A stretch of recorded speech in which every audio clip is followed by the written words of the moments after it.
We're here in Atlanta, Georgia. My name is Dr. Maurice Hobson. I'm a historian of Atlanta, and I'm sitting here with Mr. Eby Slack of Atlanta. Where'd you grow up?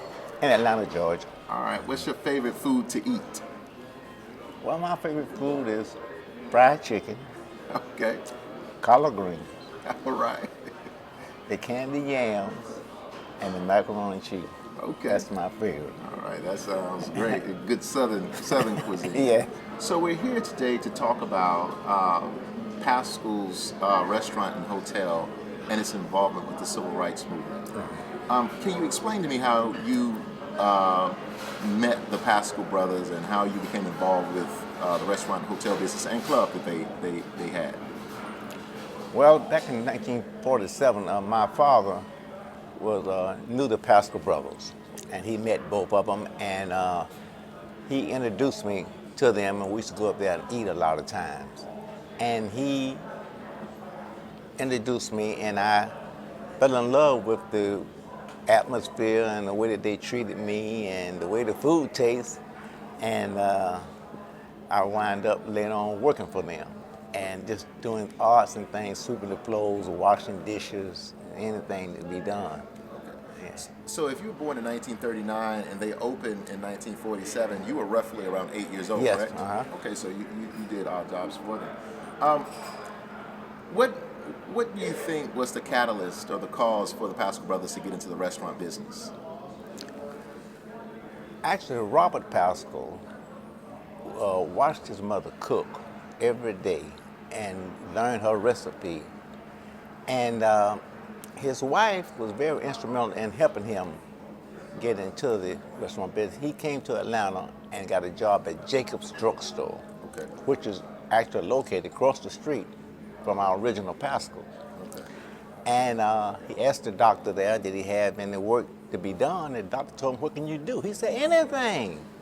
So he said, well, I need someone to wash my windows and mop my floors. And Robert said, no problem. And Robert did such a fantastic job because his movement, he was so fast and unique that the doctor was so impressed with him. He said, you're pretty good. He said, what else can you do?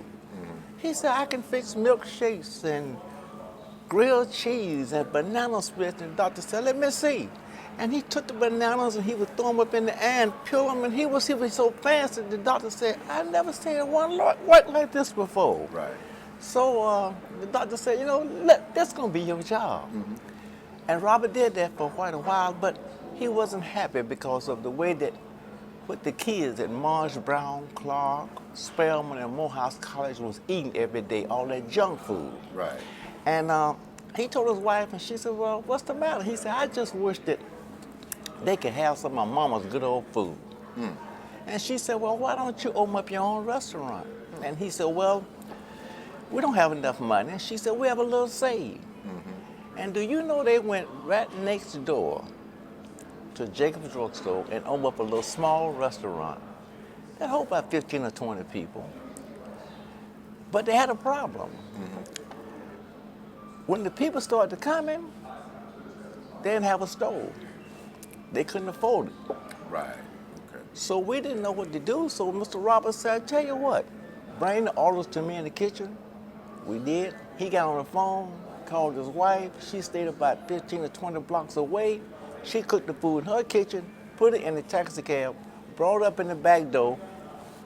That's how we first earned our stove. First stove we ever had. Okay. By doing that. And soon enough, we started getting 15 to 20 to 30 to 40 to 50 to 60 people waiting to come and get out and eat that fried chicken. Okay. So he needed help.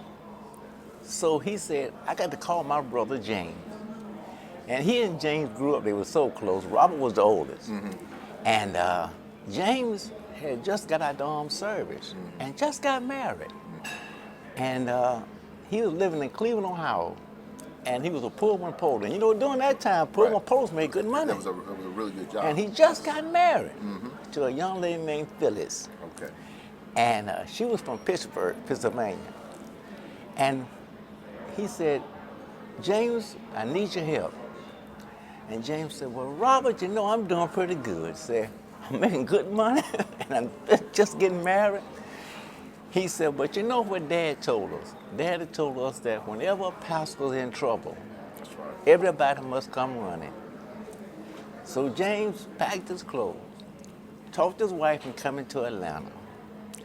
They got here and he showed James everything about the restaurant business. He showed him how to prepare the food, how to cook it, and his recipes.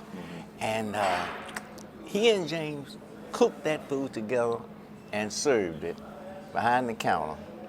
And that's how we got started out. Right. Yeah. I can imagine that it was a difficult task to convince a woman from Pittsburgh who'd grown up in the North to move to the segregated South at the time. It was. And he had a good job. So he's in Cleveland, Ohio. Yeah. And so that's a great story. Well, once Paschal's restaurant, opened, who was its main clientele? Who would it cater towards most? Basically to the kids at the Atlanta University system, Right. the college kids. They would come there and they would eat, and they also, when their parents would visit them, they would bring their parents there. Okay. And it was just a nice atmosphere, and it was a little bit more upgrading from just a regular restaurant. And it made them feel good and comfortable, and their parents felt really enjoyed it. Okay. And that's what that really kicked it off. So the main clientele initially were the college students at the Atlanta University Center, Morris Brown, Spelman, Morehouse College, Yes. Atlanta University at the time, and then Clark College. Clark College, yes. And then you had a lot of politicians would come in, and a lot of preachers from the different churches would also gather there. Okay. Okay. And this is located. Was this located on West Hunter Street at the time? West Hunter Street, yes. Okay. And West Hunter Street is now Martin Luther King Street that borders the edge of downtown Atlanta, but also borders the Atlanta University Center.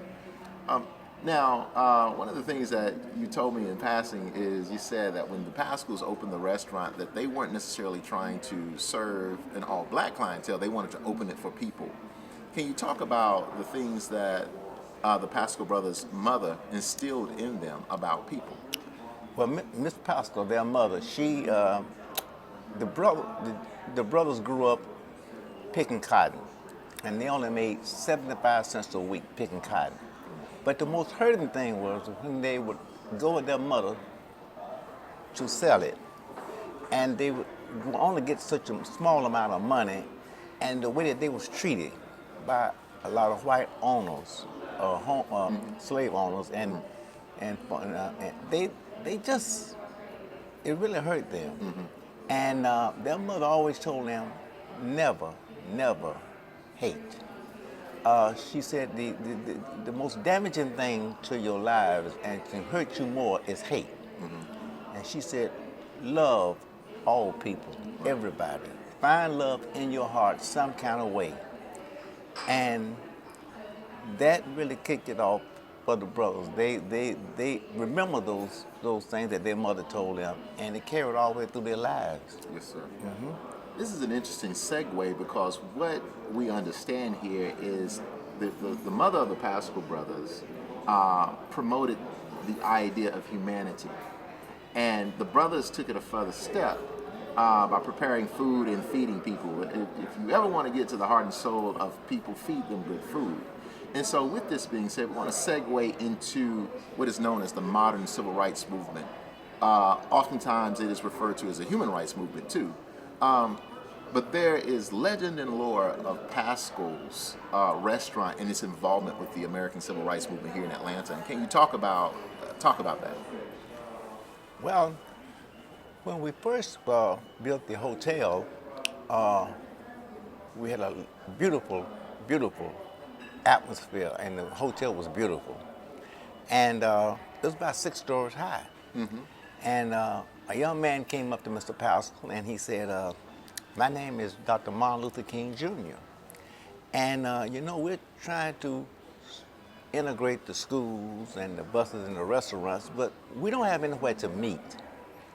And Mr. Paschal suggested, well, you know, I have a hotel suite that's can house about 30 people.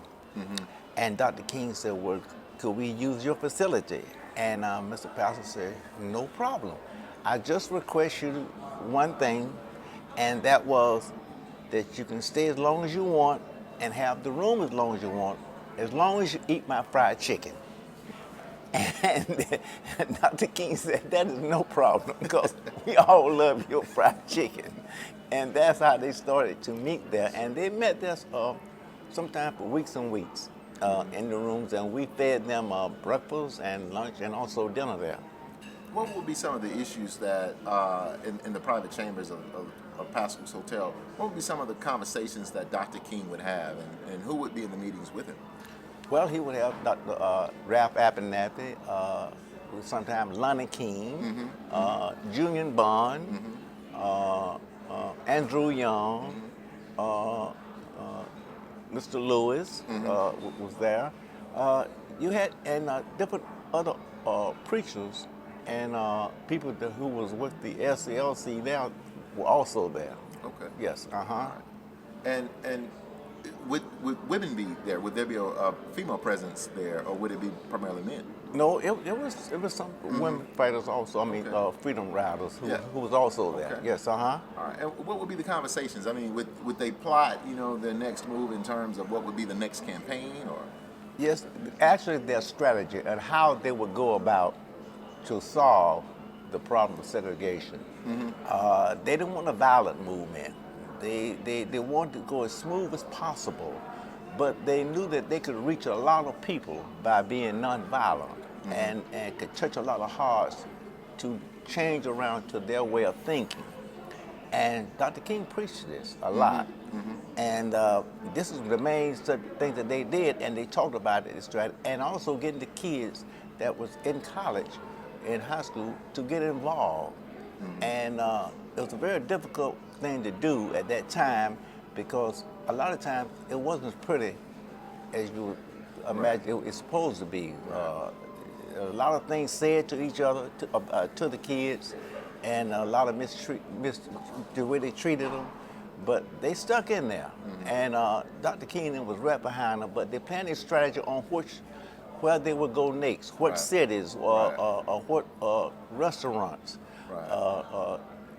what transportation they would use to get there, and how much funds they had to carry these things out. That was a big issue, the funds. Okay. So the 1962 campaign in Albany, the 1963 campaign in Birmingham, the 1965 campaign in Selma, the 1968 campaign were oftentimes discussed here at Paschal's restaurant. Yes. Now, we often hear about Paschal's Restaurant and Hotel being one of the ways in which the Paschal Brothers and the restaurant supported the civil rights movement. But give me some of the other examples in terms of the Atlanta student movement and sit-ins and different things. Well, a lot of times when Dr. Keenan was out of town, which they had to travel a lot, the students at different colleges would still carry on to work here in Atlanta. And they got locked up and they couldn't get out because they didn't have any funds. Sometimes what Mr. Paschal would do would have us to go and rent station wagons or whatever and give us some money, and we would go downtown in the jail and help those kids and pay their fines and bring them back to the hotel. And Mr. Paschal made sure that we told them that he wanted us to do 2 or 3 things. Number 1, give them something good to eat. Number 2, be sure that they call their parents and let them know where they are and where they could be reached and that they were safe. Those were the main things that he wanted done. And we did this for about 4 or 5 years. I've often heard stories, and you can probably confirm this, about the ways in which the Paschal Brothers supported the historically black colleges here, which also promoted, an idea of humanity and equality, particularly taught at the historically black colleges here in Atlanta. Can you talk about some of the things that they did to help, Morris Brown College and some of the other institutions? Well, a lot of times he would have us to go to the different colleges, some of the managers, and talk to the students and put up flyers to help them students with their money issues. And we would hire them. And we had a lot of students from Morris, Brown, Morehouse, and Clark, and Spelman, and it was a way for them to earn money for their education. Right. And it worked. And a lot of them, even after they finish, and years now they finish, I see a lot of them coming back, and they're bringing their children, or their children come in by themselves and say that my dad or my mom used to work for the Paschal Brothers. And they talk so well of the brothers and the way they was treated and how much the brothers helped them financially and giving them a place to work and to extend their education. And they really appreciate that. So, Mr. Slack, one of the things we know about Atlanta is that Atlanta was a unique city in terms of a southern city. Mayor William Hartsfield suggested that it was a city too busy to hate. Others, particularly African Americans, called it a black Mecca.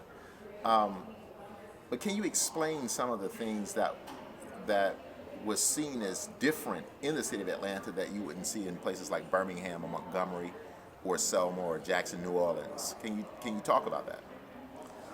Well, the people in Atlanta, I think that with the educational centers that we had here, with Morehouse, Clark, and Spelman, and Morris Brown, helped a lot. It brought people in, it expanded the educational programs, and the students that were here, some stayed here, and the ones who was here went to school that was from Atlanta, and it made a different atmosphere. It was just a broader knowledge of treating, how to treat people and how to carry themselves, and it really helped Atlanta an awful lot. And with the leaders that we had that time, your ministers and the congregations at the different churches, they also helped. One of the things that is interesting about Atlanta, particularly in terms of how Dr. King would maneuver and navigate, the city, is that he would bring all of the people of color together, all of the black people together, and liberal whites. And so he would have a lieutenant such as Hosea Williams, who, really went amongst, Atlanta's, working class. He would have an Andy Young whose particular job in the community was to, work with particular sectors of the movement. He would have Bayard Rustin that could smooth things over with the police. And so in all of that, did you forge relationships with any of his lieutenants as well? Yes, I was really admired one young man. He was around my age a little bit, and he went to Morehouse, and it was Lonnie King. And we have a picture of Lonnie King with Dr. King. Yes. And oh man, he was fantastic. I mean, his belief in Dr. King, his belief in the movement was way beyond his years. Right. And Junior Bond, he and I was very close. And I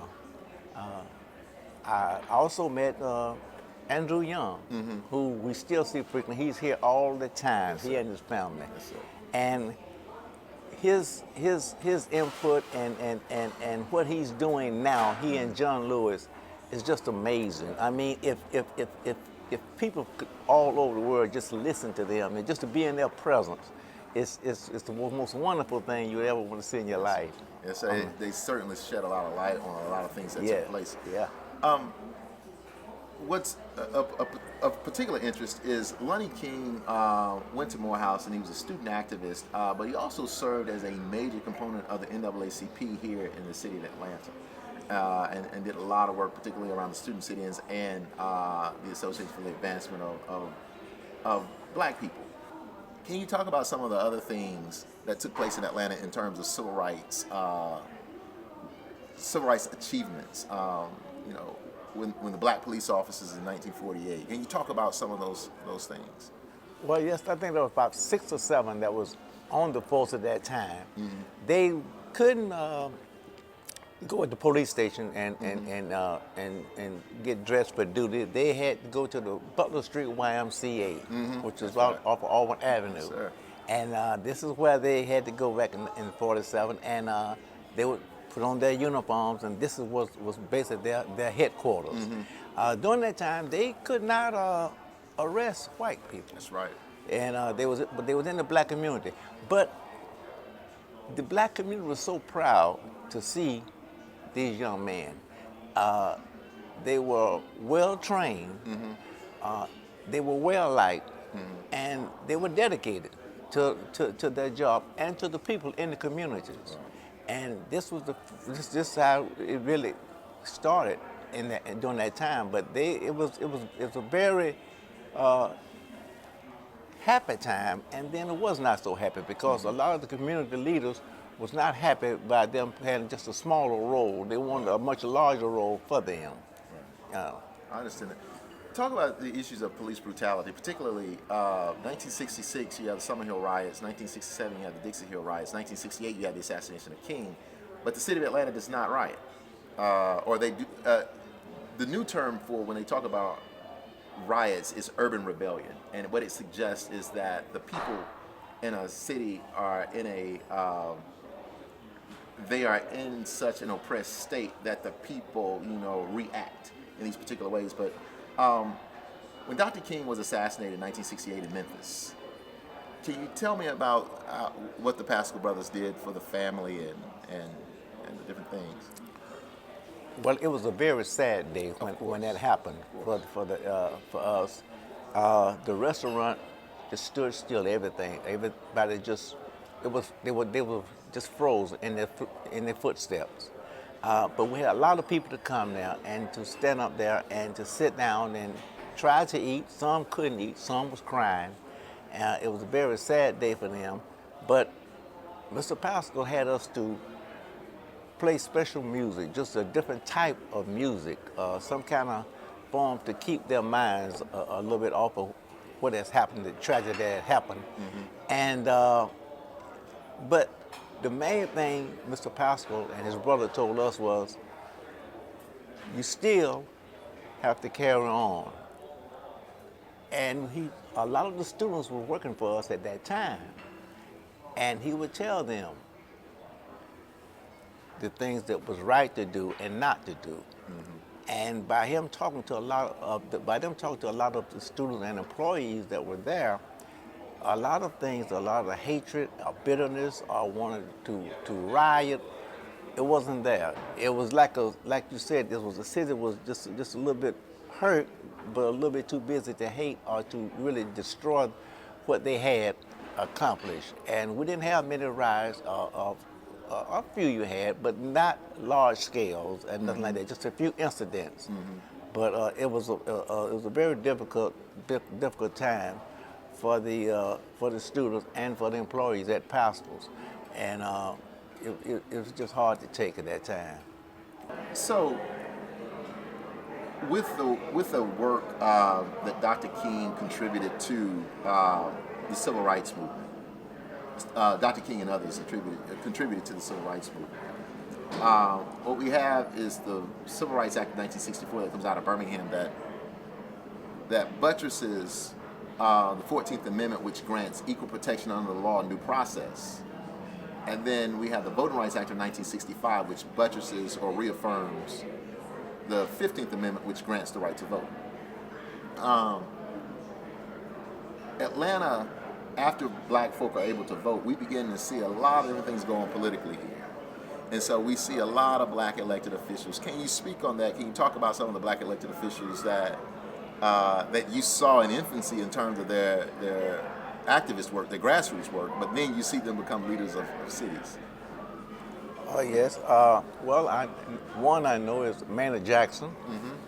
I was in school with Maynard. I grew up with Maynard. Okay. And he's helped the Atlanta business world a lot, and the communities in Atlanta. He really did a wonderful, fantastic job. He was very creative with his way of talking, his knowledge of law. He did so many things that made Atlanta what it is today, as far as the black community, as far as business-wise, making it possible for different owners of restaurants and shops at the Atlanta airport. That was one big step that he made, which was a very good step and a good stepping stone for a lot of business people. We had different politicians that when there was trying to they just came out of school, trying to get into office, and when they got into office, they did a wonderful job. You had Mr. Leroy Johnson, you had people like that. You had Vernon Jordan, who was very instrumental with the Hollowell Law Firm. Yes, sir. People like that. Vernon and I grew up together also, right up in the projects in University Homes. Okay. They all played a big part in the movement and in the integration of blacks in Atlanta. Okay. Yeah. How much influence do you think the Paschal Brothers had in terms of when black folk were able to vote? I mean, would they promote particular candidates, or would they endorse particular candidates, or would they just allow their facilities to kind of host to host the candidates' meetings or something like that? Mr. Paschal and his brother didn't want to get involved with choosing candidates or having a favorite. Right. He wanted to just host a place for them to gather, a place for them to meet. He was very helpful as far as helping them to have a place to meet and feed them. Some of the candidates didn't have enough money to even do this, and Mr. Paschal would give them discounts, or he would give them a break. This is the way that they would do. But as far as to get us to get involved with personal on hand or to talk about a certain person that's running for office or support someone, he said, we're here for all the people. We're not here to hurt anybody's feeling or make anyone not a customer. Yes, that was the main thing. You didn't want to touch it. Yes, sir. You didn't want to make them mad. Yes, sir. Let me say this. If you have the opportunity to come to Paschal's restaurant here in Atlanta, it is a moving tribute to the civil rights movement. And one of the things that they have that is unique is they have a lot of pictures of the movement, of historical figures that participated in the movement. They have dedicated rooms. They have so many things. Mr. Slack, could you talk about some of the pictures on the wall or some of the rooms that are dedicated to historical figures that are here? Well, the pictures that we have in the restaurant, after Mr. Paschal passed, Mr. Herman Russell, he was very instrumental in the movement also.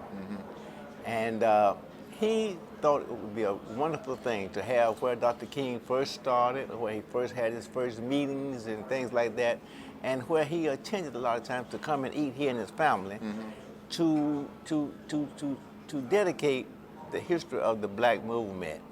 And Mr. Russell made it possible and had all these pictures. And he's researched here in his family, and they did a lot of work.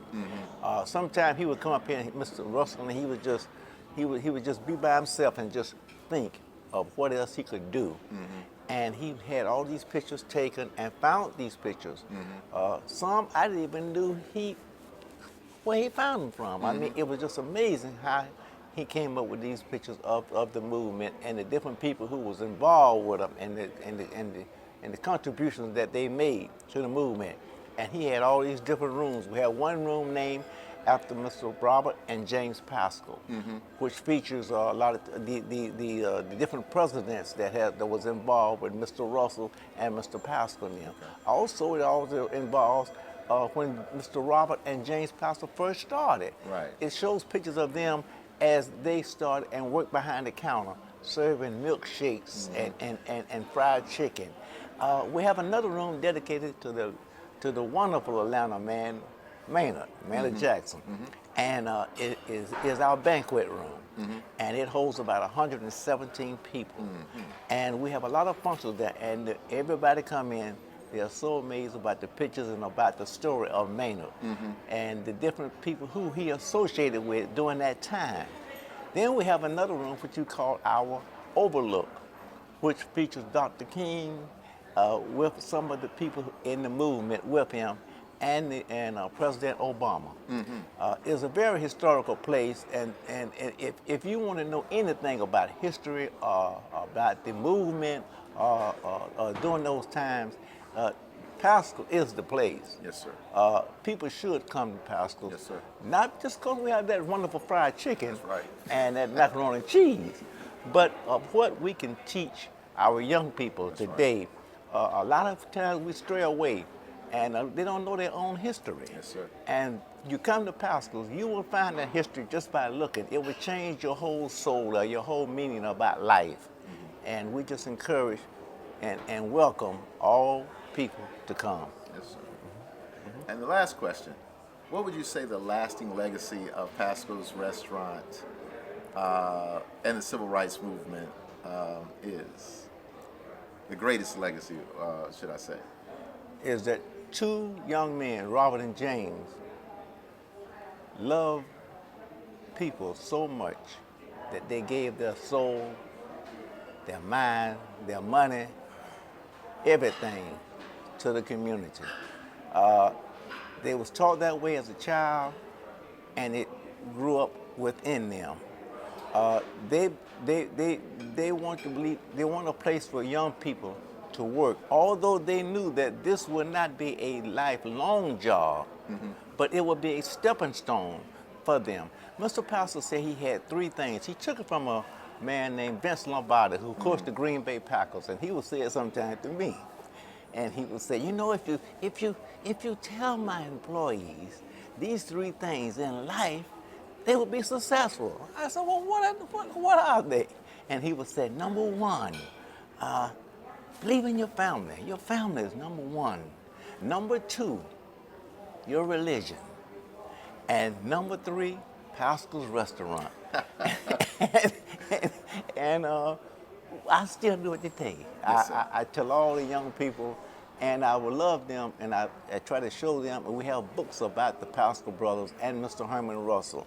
And I've been so fortunate in life to be with two of the most, or the three of the most important people in the world, and people will be amazed what they did and what they are still doing, although they're not here anymore, for the community and the city of Atlanta. And that's Mr. Herman Russell, James, and Robert Paschal.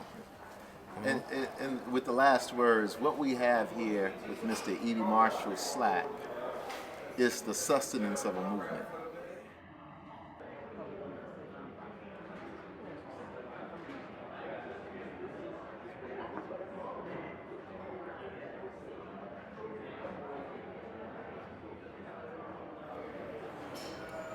So, Mr. Slack, can you talk to us about the food that's on the plate right now? Can you tell us about it? And tell us who ordered what? Well, this is our fried chicken. You know, we had a lot of people come. We have, Chris Rock. He's here a lot of times. Yes. You have Jesse Jackson. He's a favorite. Yes, sir. And we have our lovely fried chicken with the macaroni and cheese and the candy yams and collard greens. And one thing very unique about the Paschal Brothers, every piece of chicken that we fix on a daily basis, they taste every piece. They taste all the greens, they taste the yams, they taste the macaroni and cheese, because they want it to be the same every day. It has to be the same. That's right. And if it wasn't the same, he would send it back, and we have to start all over again until we got it right.